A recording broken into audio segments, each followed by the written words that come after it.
So in regards to the incident earlier today, on today's date at about 12:53 in the afternoon, Rochester police officers assigned to the tactical unit in a two-officer marked patrol car attempted to make a felony stop of a vehicle on Avenue D in the City of Rochester. There were two occupants in the suspect vehicle, a driver and a right side front passenger. The officers in this incident were part of an investigation concerning the apprehension of a person believed to be involved in a homicide that occurred yesterday morning at 6 Lamont Street, and the suspect was believed to still be armed.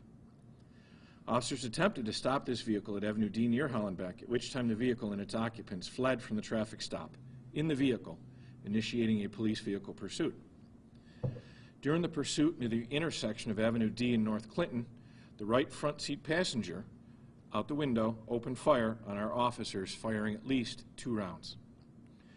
The passenger officer in the right front seat of the marked patrol unit returned fire at the threat, expending 1 round, while the officer operating the police vehicle followed the suspect in pursuit. At about 543 Avenue D, a short distance from the location of the exchange of gunfire, the suspect threw a gun out of the right side passenger window of the suspect vehicle. The suspect vehicle continued until ultimately it stopped at approximately 603 Avenue D. Both occupants of the vehicle were taken into custody at that location without further incident. I can report at this time that no person was struck by gunfire during the incident. Our officers and the suspects are unharmed. I can also state that although parts of Avenue D will be closed for the time being, considered it's an active crime scene, there is no immediate threat or danger to the public. As in any case of this type, any officer directly involved will be reassigned to administrative duties until the outcome of the investigation. There will be a twofold investigation, obviously the criminal investigation and also our internal investigation. I'd like to add that this is yet another example of the dangers that our police officers in Rochester face on a daily basis. I have Captain Umbrino here with me from the Major Crimes Unit, so the two of us will attempt to answer some questions. Do you know, Chief, what kind of weapon was being used, and was the police vehicle at all struck on the windshield? Can the glass take bullets exactly, or was it all just misfire? So no, police vehicles don't have bulletproof windows. I wish they did. The suspect's gun we believe to be a 9mm. We have recovered it at the scene. And what was the third one? I think that covered it. Wraps it up. Yeah. Okay. Just was the car struck in any way, or things of that nature? We're still, so obviously we have to go over both vehicles involved forensically, which takes some time. Initially, it does not appear that the police car was struck by the suspect. Chief, when will the suspect's name be announced? That is a good question for Captain Umbrino. Probably later this evening. I'm anticipating within the next couple of hours. And for clarification purposes, 2 people were in the suspect's vehicle. One of them was wanted in connection to the Lamont Street homicide yesterday, correct? Correct. Was the other person, was that the passenger, the person who shot at police, or was that the driver of that vehicle? No, the person who was wanted in connection with the homicide was the passenger.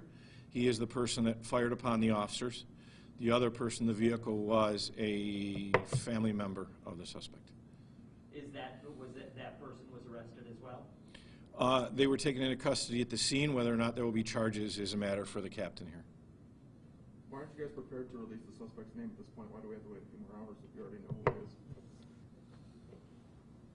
Until we file a criminal complaint, we're not going to identify who the suspect is. Like I said, it'll probably be in a couple hours. So then you expect that he'll be arraigned tomorrow morning in Rochester City Court? Correct. On both the murder charges and maybe potentially new charges based on this shootout? Yes, there will be charges in relation to the murder yesterday, and then there will be a slew of charges for today's incident. I'm not prepared to tell you what those charges will be yet. Thanks, Mark. Chief, while driving and somebody shooting at you at the same time, that's got to be a pretty wild scenario. How do officers train for this? And can you just explain how blessed you are that there were no, innocent pedestrians even on the sidewalks somehow caught in crossfire? Well, yeah, correct. Especially, in a busy neighborhood like that, we are, once again, fortunate that everyone came out of this unscathed. We do train for such an event.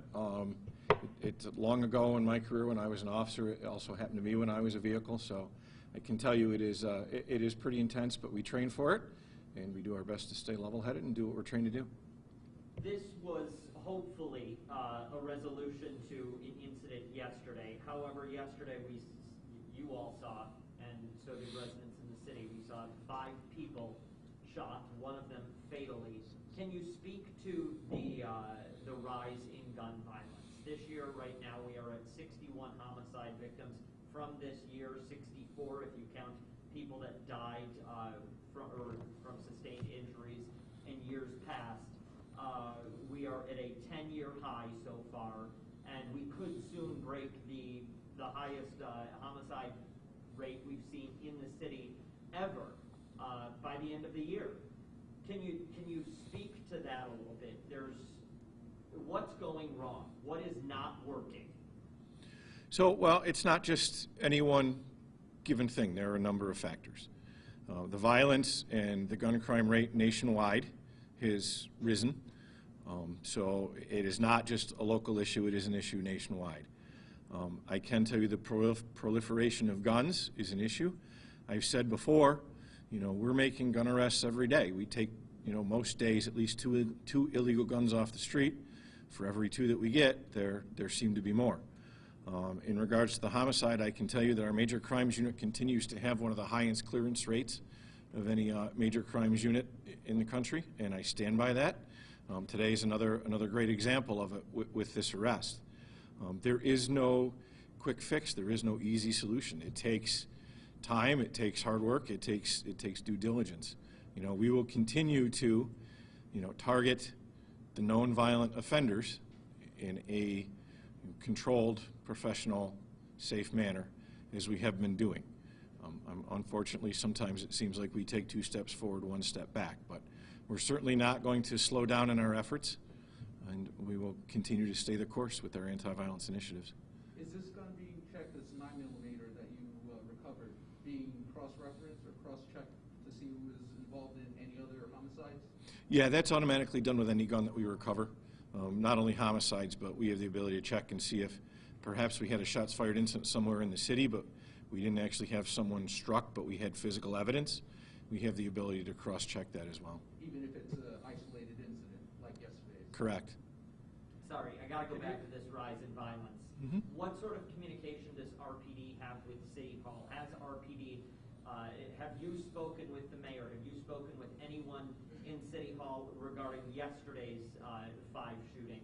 Regarding this incident from today, how frequently are you in contact with the Viper Task Force?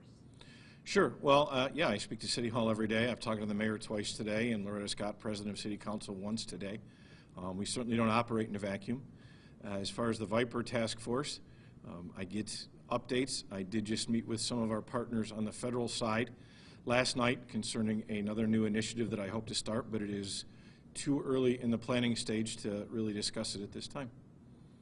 Can you release the ages of the 2 people that were in the car, and then also potentially talk about some more circumstances that led to yesterday's homicide? Like, were the victim, yesterday's victim and today's suspect known to each other in any capacity? I'll turn that over to the captain. So we're not going to get too much into the homicide from yesterday. I'll tell you that it is a domestic-related homicide. As far as the ages of the victim and the suspect, again, I apologize. We're not going to give that out now. Just probably within a couple of hours, I'll be able to give you the exact ages. So other than saying yesterday's homicide was domestic-related, there's not much more quite yet that we can get out. The chief wanted to get out here and give you guys as much information as possible on the shooting, so that's what we're doing. The homicide, it's going to be just a little bit longer. What does domestic-related mean, Craig? Domestic-related in this instance means that the suspect had dated the victim from yesterday's homicide's mother. That make sense? Captain, can you, for some clarity again, to talk about the shooting today? What was the name of the force exactly that was going that was trying to track down the suspect? Did they know what car they were driving? How exactly were they coming across the suspect to begin in the first place? It was our tactical unit who quite often goes after our violent individuals that we're looking for. And as far as how we knew the suspect was in that car, I'm not going to tell you. But this was part of the investigation. Oh, yes. Ongoing Yes. into today that they were Like, looking for him. yes, like the chief had mentioned, it was, we've been actively looking for him, starting many hours ago, and we had received information on his whereabouts and what he was in, so that's how we were cued into it. But we were specifically looking for the car that he was in. Answer? That'll conclude for today. Thank you very much.